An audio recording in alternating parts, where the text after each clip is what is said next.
तो आज हम श्रीमद् भागवतम के चौथे स्कंद के 16वें अध्याय के श्लोक संख्या 10 को पढ़ रहे हैं। तो यहाँ हम देख रहे हैं कि महाराज पृथु का गुणगान हो रहा है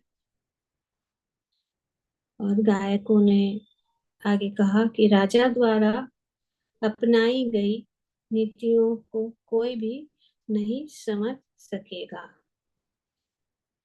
उनके कार्य भी गुप्त रहेंगे और कोई यह न जान सकेगा कि वह प्रत्येक कार्य की को किस प्रकार सफल बनाएंगे। उनका कोष सदा ही लोगों से अज्ञात रहेगा।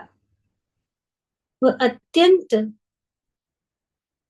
वे अनंत महिमा तथा उत्तम गुणों का आगार होगा। उनका पद स्थायी तथा प्रचन्न बना रहेगा, जिस प्रकार की समुद्रों के देव वरुण चारों ओर जल को से ढके रहता है। तो यहाँ पे बताया गया है कि महाराज पृथु का कार्य जो है दिव्य है पर गुप्त है। उनका कार्य दिव्य रहेगा लेकिन गुप्त भी रहेगा। उनकी महिमा और गुण आगार होगी। तो ये यहाँ पे उनका गुणगान किया जा रहा है इस प्रकार से कि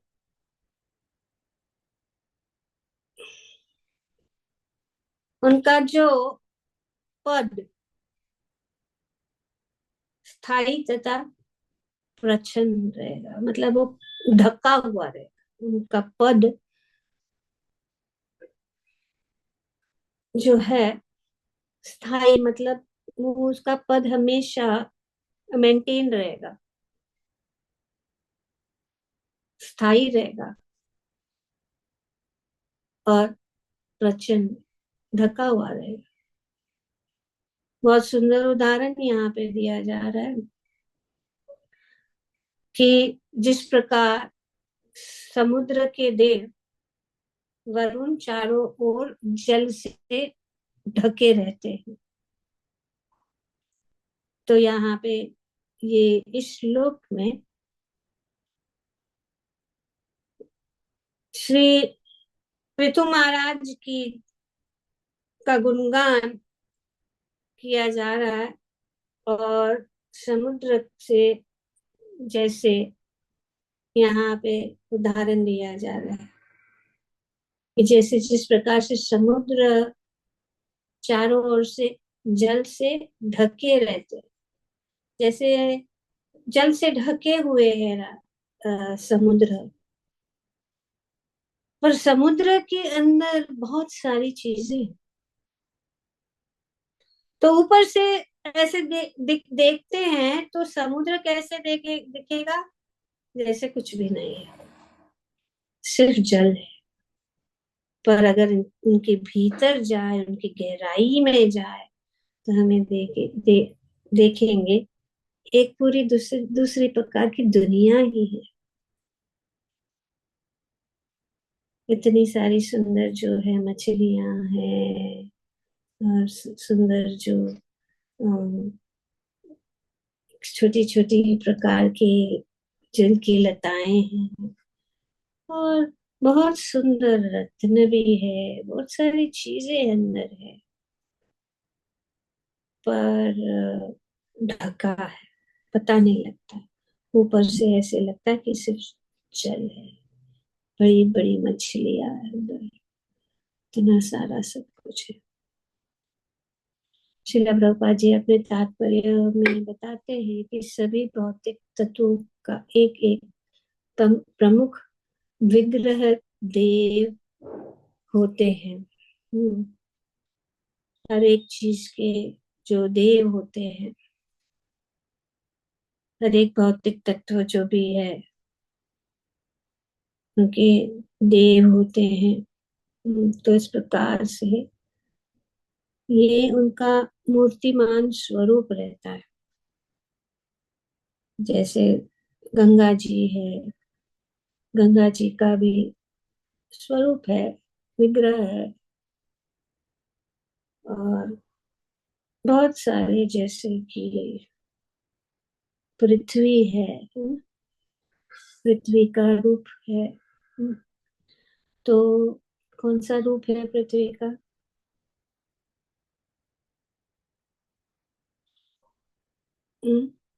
गाय माता जी। यस, गाय के जैसे ना हम देखते हैं पृथ्वी गाय के रूप में, पर पृथ्वी माता भी है, तो उनका मूर्तिमान रूप है। तो इस प्रकार से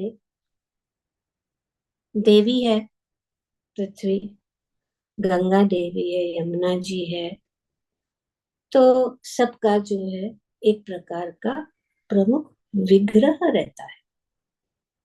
तो वरुण अथवा प्रचेता सागरों का प्रधान देव है। वरुण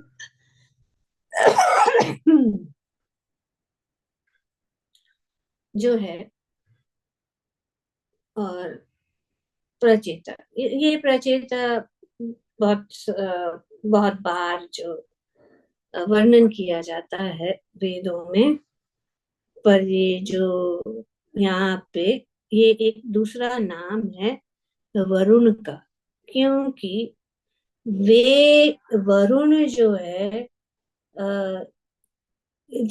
जो आकाश है, समुद्र है और जल है, वे उनके मूर्तिमान जो स्वरूप है या देव है, उनका मूर्तिमान स्वरूप के रूप में वे वरुण या प्रचेता के नाम से जाने जाते हैं। तो प्रचेता इस प्रकार से बहुत समय हमने सोचा, देख सुना है। दो, जो 10 प्रजापति है, जो प्रचेता है, प्रचेता मारीची और कला के पौत्र है। तो इस प्रकार से अनेक अनेक जो नाम दिए जाते हैं, और अनेक अनेक नाम जो है हम वेदों में जो है पाते हैं। पर यहाँ पे उनका किसका जो है वर्णन किया जा रहा है, किसका वर्णन किया जा रहा है? वरुण के।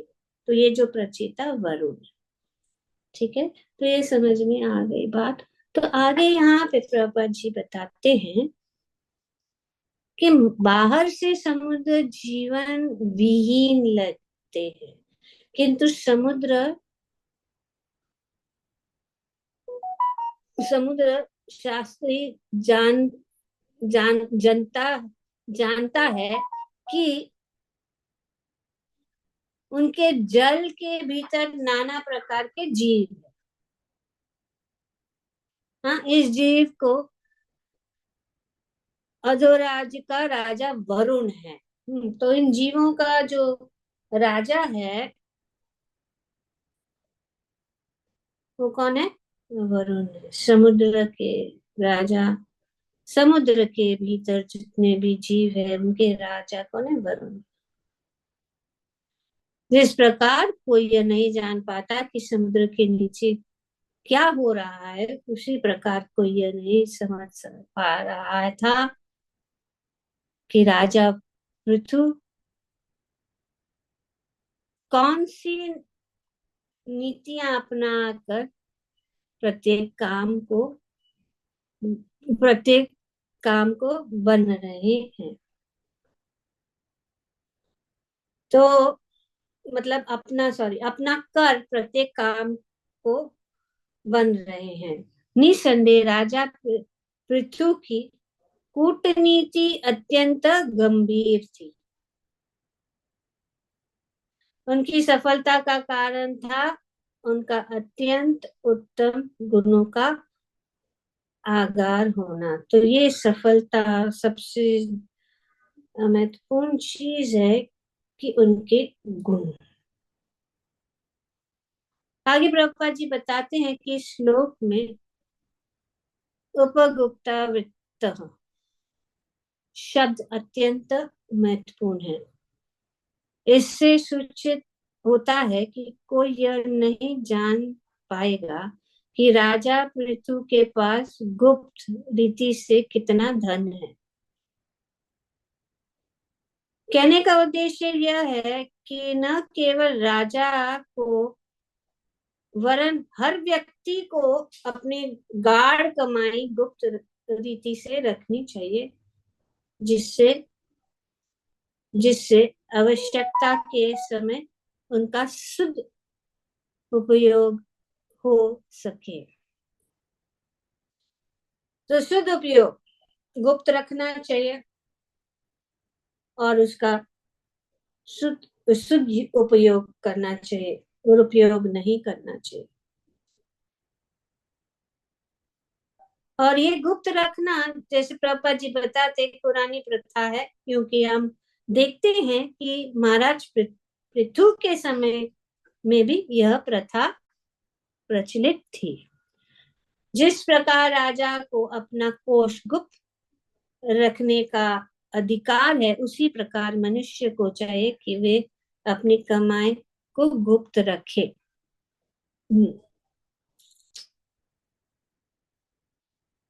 They say that the British are very interested in all these things. That never ask a woman her age and never ask a man how much he's earning. You know, these are the two things that they like to, it's very personal. They don't like to be asked these two things. So if you want to be in a favorite position, then you should avoid asking these two questions to the respective genders. तो ये है। तो महत्वपूर्ण बात यहाँ पे कि ये दोष नहीं है गुप्त रखना। मुक्त बात यह है कि हर एक को वर्णाश्रम धर्म प्रणाली की शिक्षा दी जानी चाहिए। तो ये वर्णाश्रम धर्म ये बहुत महत्वपूर्ण है और ये वर्णाश्रम धर्म की शिक्षा जो है सबको दी जानी चाहिए, जिससे धन का व्यय व्यय केवल अच्छे कार्यों में किया जा सकता है। तो अच्छा कार्य, धन का इस्तेमाल क्या होना चाहिए? अच्छे कार्य में। तो शास्त्रों के अनुसार अच्छा कार्य क्या है ये जानना बहुत जरूरी है। और ये वर्णाश्रम धर्म में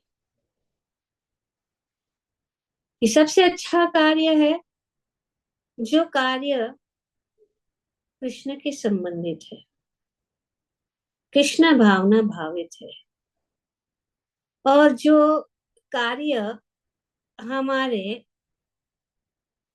आध्यात्मिक के प्रगति में काम आ सके, तो इसको कहते हैं अच्छा कार्य। Good causes which are related to Krishna consciousness.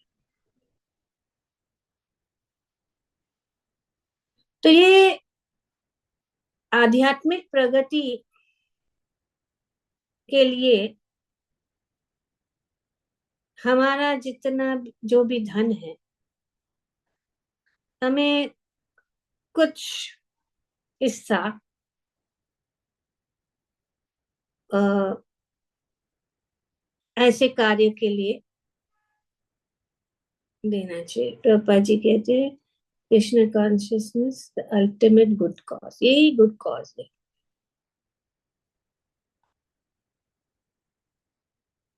Prabhupada ji कहते हैं not only good but it is the best possible action. तो इससे क्या होता है, इससे क्या होता है कि जब हम इस प्रकार से कार्य करते हैं, हमारे धन को हम दान के रूप में देते हैं, तो हमारी आध्यात्मिक प्रगति होती है एक चीज। और दूसरी क्या है, हमें संतुष्टि की प्राप्ति होती है। और तीसरा जो है, हमारा शुद्धिकरण हो जाता है, हम शुद्ध बन जाते हैं, पवित्र बन जाते हैं दान देने से। तो ये दान जो है इसी कार्य के लिए देना चाहिए। अपनी उसमें हमारा ही स्वार्थ है, क्योंकि दान देना पुण्य कार्य है। और अगर हम दान भगवान के सेवा में लगाते हैं और हमें पहले से ही निर्णय कर लेना है कि हमें इतना जो है हर महीने भगवान को देना है।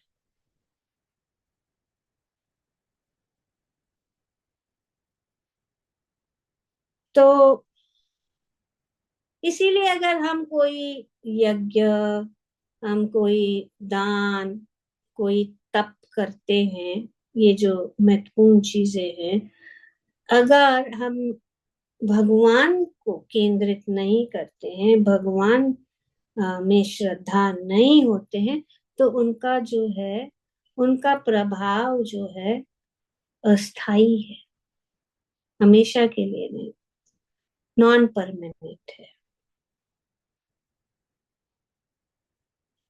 तो इसीलिए भगवान कहते हैं जो भी कार्य करते हो वो मुझके लिए, मुझे अर्पण करो, मद अर्पणम।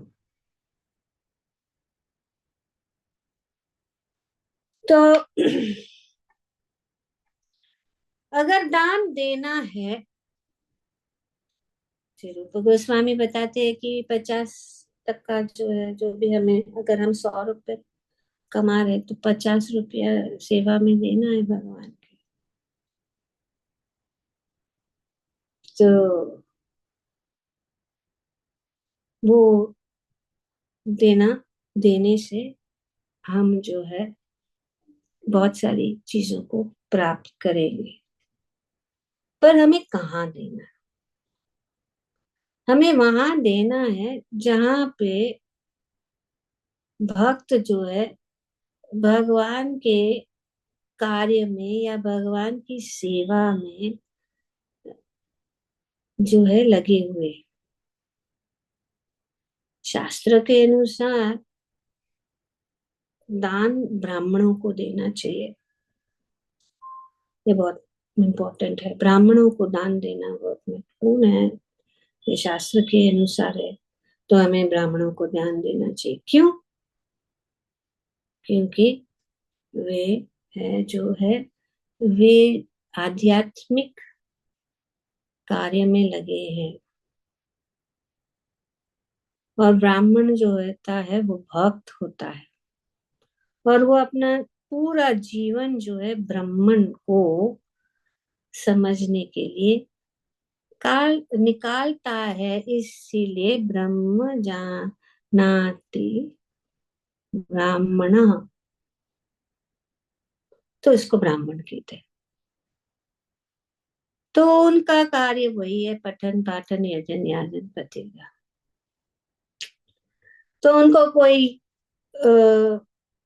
जो है कमाने की कोई कोई दूसरा कोई रास्ता, उसको कोई कमाई नहीं है, क्योंकि वो सिर्फ क्या करता है, यजन याचन वो वही करता है।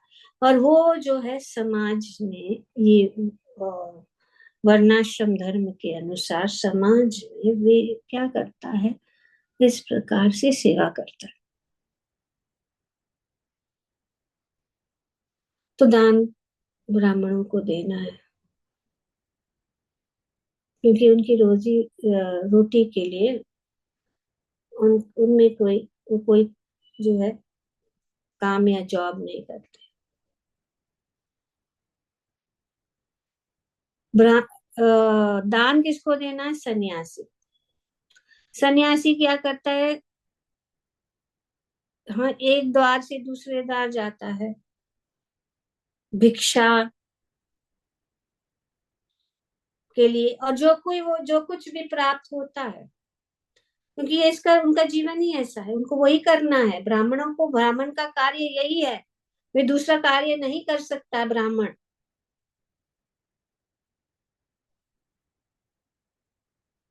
तो इसीलिए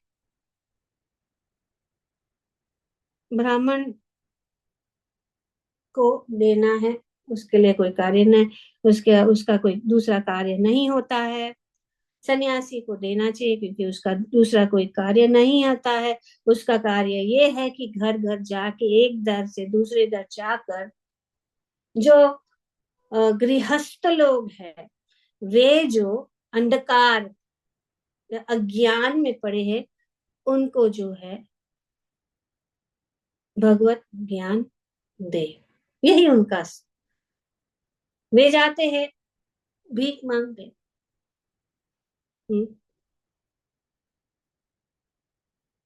कि किसका भीख मांगते हैं,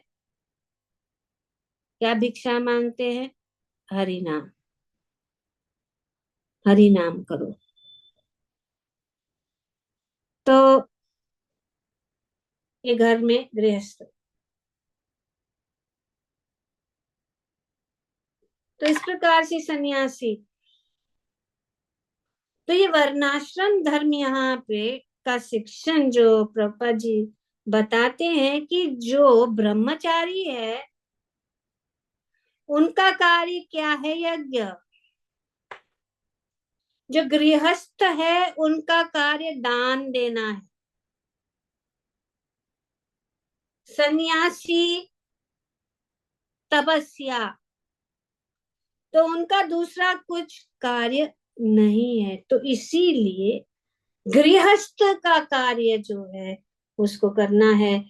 जो ब्रह्मचारी है उसका कार्य उसे करना है। जो सन्यासी है वो उसका कार्य करना है। जो जिस वर्ण में है उस वर्ण के अनुसार उसको कार्य करना जरूरी है, वो दूसरा कुछ नहीं कर सकता। तो ये आश्रम, वर्ण और आश्रम के अनुसार। तो ये दान जो होता है उसको कहते द्रव्यमयी यज्ञ, भगवान बताते हैं। द्रव्य यज्ञ, तपो यज्ञ, योग यज्ञ तथा स्वाध्याय ज्ञान यज्ञ यतः संसित। तो ये द्रव्यमयी मय यज्ञ मतलब दान दे। ज्ञानमय यज्ञ मतलब जो ज्ञान को प्राप्त कर रहे, ज्ञान का शिक्षण ले रहे, और जो अपनी इंद्रियों को वश में करते हैं उनको योगमय यज्ञ कहते हैं। अपनी इंद्रियों को वश में करना, उस यज्ञ को योगमय यज्ञ कहते हैं।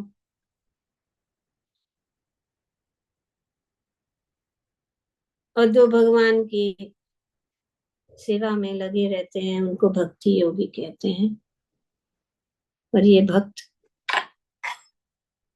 जो है भगवान की सेवा में लगे रहते हैं, उनका और कुछ कार्य नहीं होता, भगवान का प्रचार। और इस प्रकार से वे अपना जीवन चलाते हैं। काफी भक्त है जो दान नहीं दे पाते हैं, लेकिन वे सेवा दे सकते हैं, वो सेवा करते हैं। बहुत सारे ऐसे भी भक्त है, गृहस्थ भक्त जो है, वे ऐसे जॉब लेते हैं जिसमें शायद कमाई कम है, तो उन्होंने इतना कमाई जो है उन्होंने छोड़ दिया है, ताकि उनको और समय मिले भक्ति या आध्यात्मिक सेवा में, भगवान की सेवा में। तो इस प्रकार से हम जो है अपना जीवन को मोड़ सकते हैं। और ये दान देने से क्या होता है, हम बच सकते हैं। क्योंकि अगर हम समझो दान देते हैं, हाँ, उसको और पुण्य कार्य करते हैं, जैसे वेदों में पुण्य कार्य का बहुत सारा बातें बताई गई है। और ये पुण्य कार्य, दान देना पुण्य कार्य है। जैसे कि अ, कोई हॉस्पिटल खोले, तो अगर ये हम हॉस्पिटल खोलने के लिए दान करें, स्कूल के लिए या निशुल्क एजुकेशन के लिए, तो इस प्रकार से। पर ये सब जो है अंत में इंद्रिय तृप्ति ही है। अगर हम दान देते हैं लोगों का एजुकेशन के लिए, तो पूर्व जन्म, नेक्स्ट उनके दूसरे जन्म में उनको अच्छा जो है फैसिलिटी मिलेगा एजुकेशन के लिए, वो बहुत हाईली एजुकेटेड हो जाएंगे और उनको अच्छा पोस्ट मिलेगा।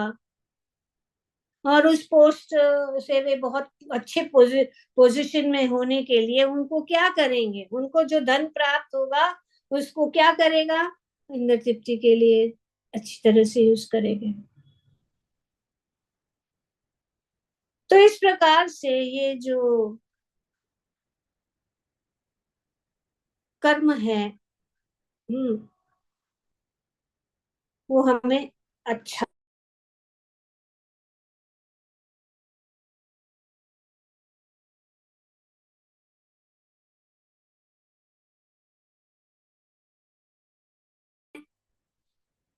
स्वर्ग।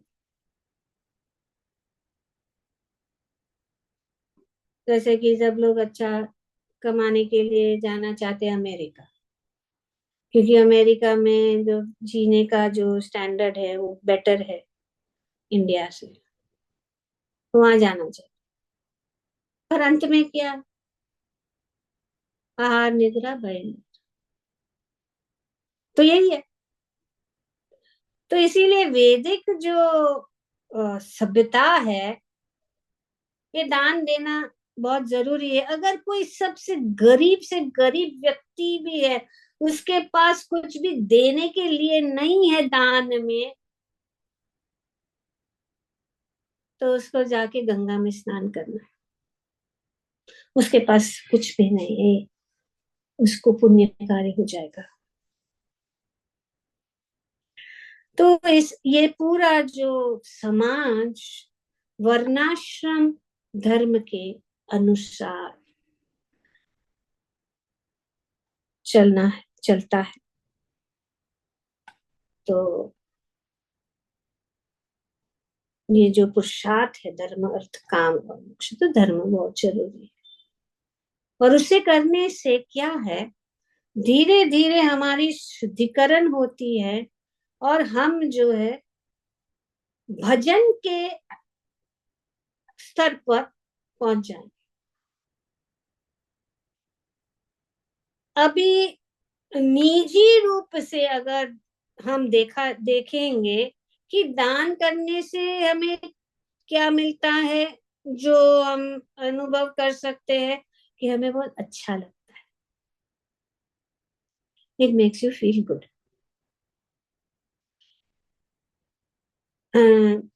वो बहुत ही ये जो रिसर्च किया जा रहा है खास करके, उसको कहते हैं world giving index. World giving index, और इसका ये बताया गया है कि यूनाइटेड किंगडम ये सबसे दुनिया में तीसरा जो देश है, वो ज्यादा जो है इस दान में लगा।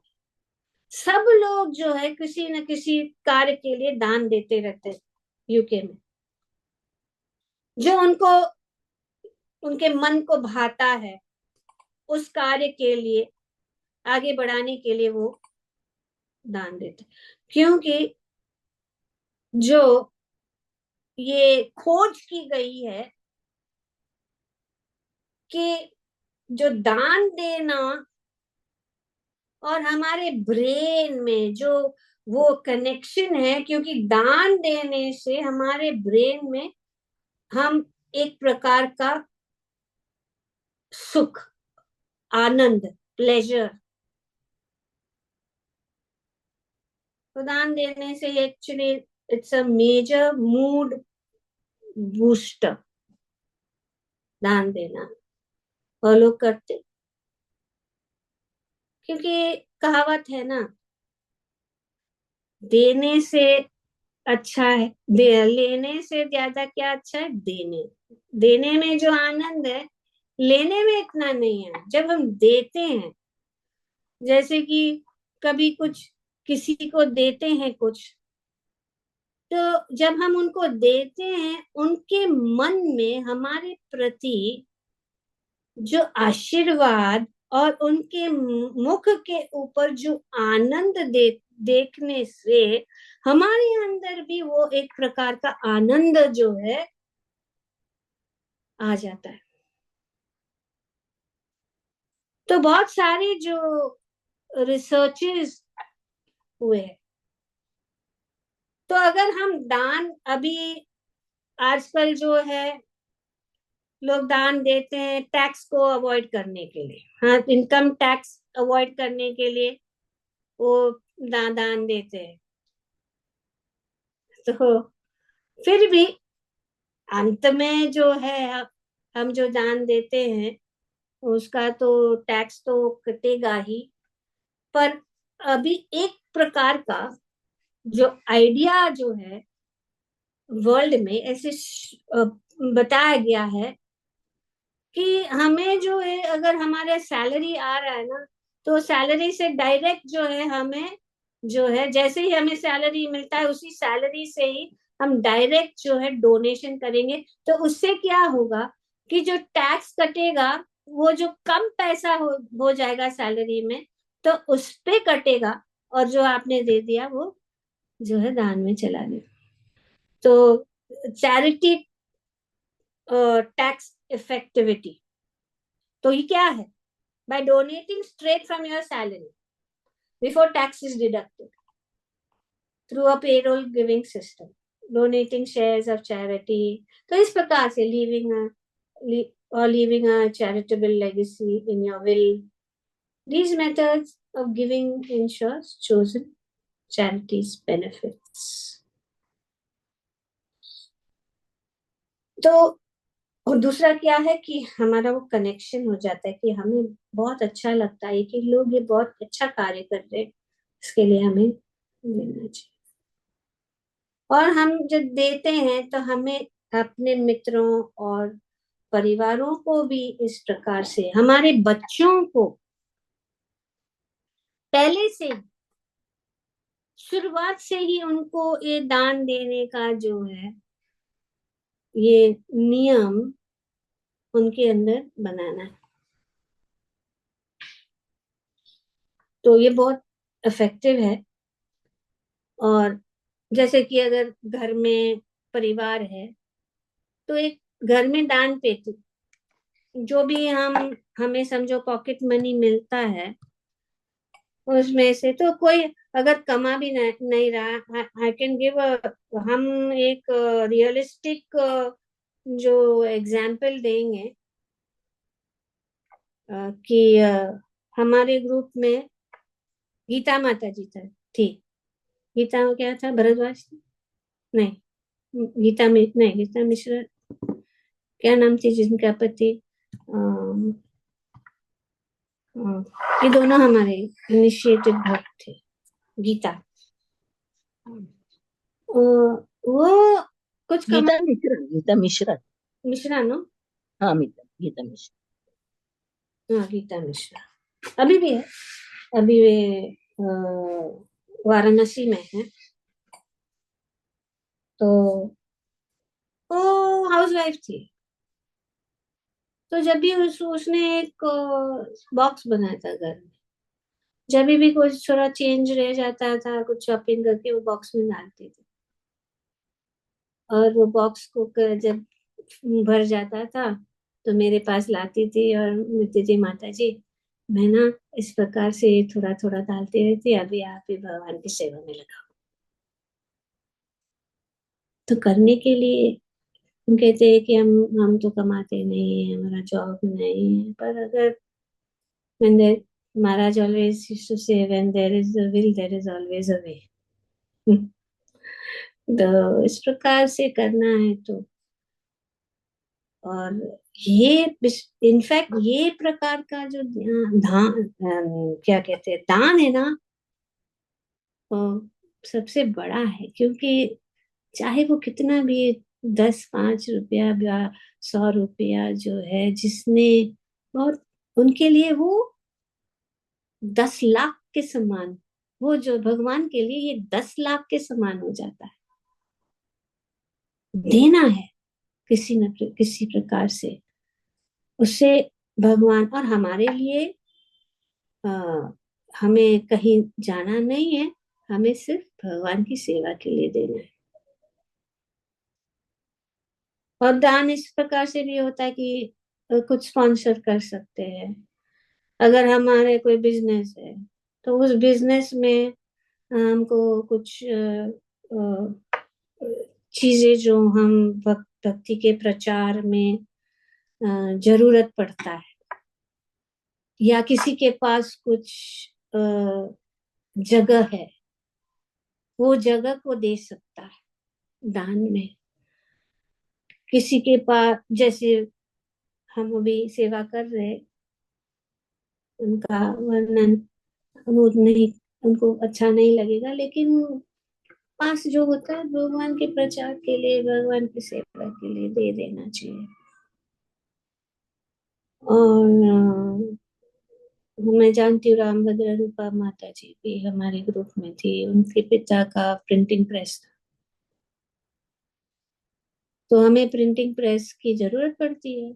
उस टाइम में इतना कंप्यूटराइज और ये सब जो प्रिंट आउट्स वगैरह, तो प्रिंटिंग प्रेस के, और या यही अभी तो वो भी ऑनलाइन ही सब जो पैम्फलेट्स सॉफ्ट कॉपीज भेजते हैं, तो उसमें व्हाट्सएप के द्वारा कुछ ये जो है खर्चा पानी नहीं है उसमें, सिर्फ ये जो सॉफ्टवेयर का और जो भी वन टाइम खर्चा है उसके लिए।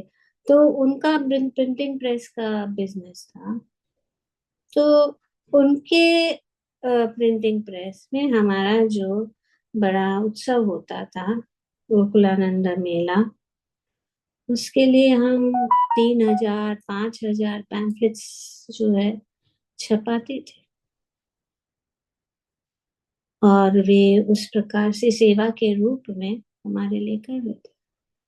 तो इस प्रकार हर एक अपना जो है, ये कोई ये नहीं है, there is no hard and fast rule, और देयर इज इंडिविजुअली हर एक अपने अपने परिस्थिति के अनुसार यथाशक्ति कुछ भी कर सकता है, और उसको करने से लाभ ही लाभ है, हानि नहीं है। और इस प्रकार से भगवान के जो आदेश है, भगवद गीता में भगवान कहते हैं कि पुण्यात्माओं को भी जो दान और तपस्या को कभी नहीं त्यागना चाहिए, क्योंकि उससे करने से हम जो है शुद्ध हो जाते हैं। तो ये शुद्धि हो जाती है, हमारे हृदय में दया और प्रेम भगवान के प्रति उत्पन्न होती है। ग्रंथराज श्रीमद् भागवतम की जय। ओम तत्सत। Thank you very much.